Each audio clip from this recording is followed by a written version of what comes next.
Hey guys, so who better to be talking to you about community than me, who blows up your Facebook every day and annoys you as I try to get a hold of you. But I promise it is because I deeply care about community and I think that it is vital to our walk, connecting with Jesus, connecting to one another, and being a body of believers. And so I wanted to start by reading this thing from Bible Study Tools that I found. It says, one of the chief things that Jesus accomplishes when he redeems us is to restore our capacity for community.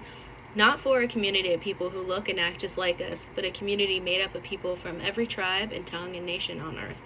God has created us for community, and Jesus has redeemed us for community. In doing so, he has made us into his very own body that is able to live, love, and make known his good news to our friends and neighbors.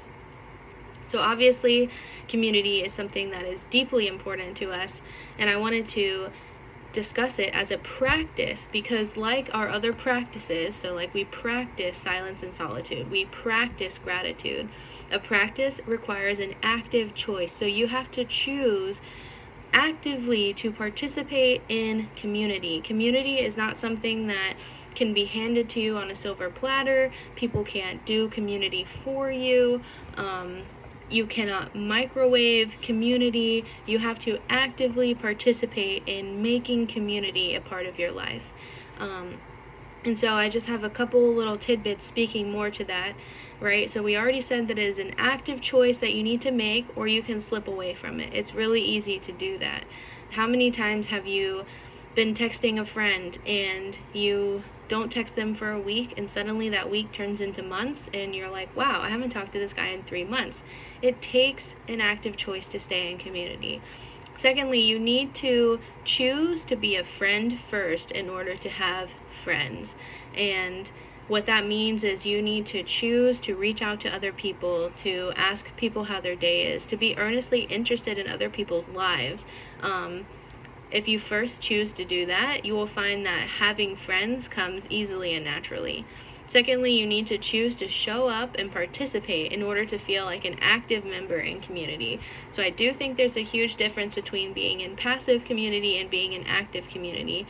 Passive is like I could show up to the sanctuary on Sunday, right, full of thousands of people, and I could sit there and then I could leave and not talk to a single person, and it looks like I have community, but am I actively gaining the fruit of that community by sitting there not talking to anyone and leaving?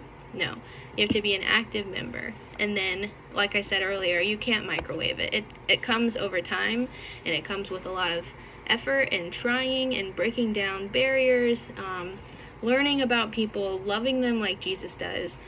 And I just wanted to speak on how community can go wrong, and it kind of depends on how we have predefined community and what expectations we have set up for that. And so one of my biggest things is that I put way too high of an expectation on other people to form community for me. So for example, I walked into a youth group once and I wasn't really greeted by anyone.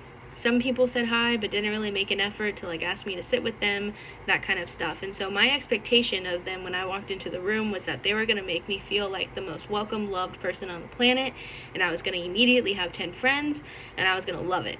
And that is so unrealistic because people are people, right? Sometimes they have good and bad days. Sometimes the welcome team was so busy or so scattered that they didn't even have the capacity to greet all the people that walked in the door, or who knows what's going to happen. And so for me, I was putting way too high of an expectation on someone else to form community for me and to make me feel a certain way. But when it comes down to it, everyone is sinful, and sometimes we don't always love and welcome the way we're supposed to. So one of my things of how it goes wrong is check your expectations. 2, giving up too soon. So specifically talking about church is, if I had gone off of that first experience and never showed up again, I would have left with a bad taste in my mouth, would have had no shot at community, and would have, wrote it off as like, those people stink. But that's not true. You gotta keep showing up. Don't give up too soon. Don't be discouraged. We gotta keep trying, keep talking to people, keep giving things another chance. And so again, like I kind of said before, expecting other people to do all their work for you doesn't always pan out the best way, and I feel like that's how we get disappointed. So it really correlates with the be a friend first thing. You know, I can't expect a group of strangers to introduce themselves and then meet my every need. I have to make the effort to say hi to them. I have to make the effort to get to know them, to ask about them.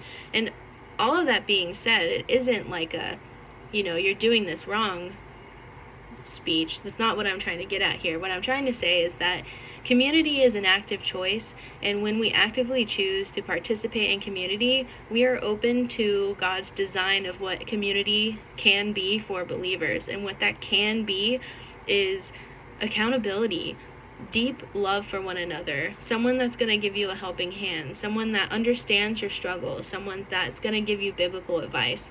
There's this whole world of biblical community that we tap the surface of because it's just beyond our understanding. But when we choose to actively participate in community, when we choose to trust God and have faith in His design for community, then we see all of the fruit. And so I know that's a lot, but with that being said, I urge you to please join Grow Group.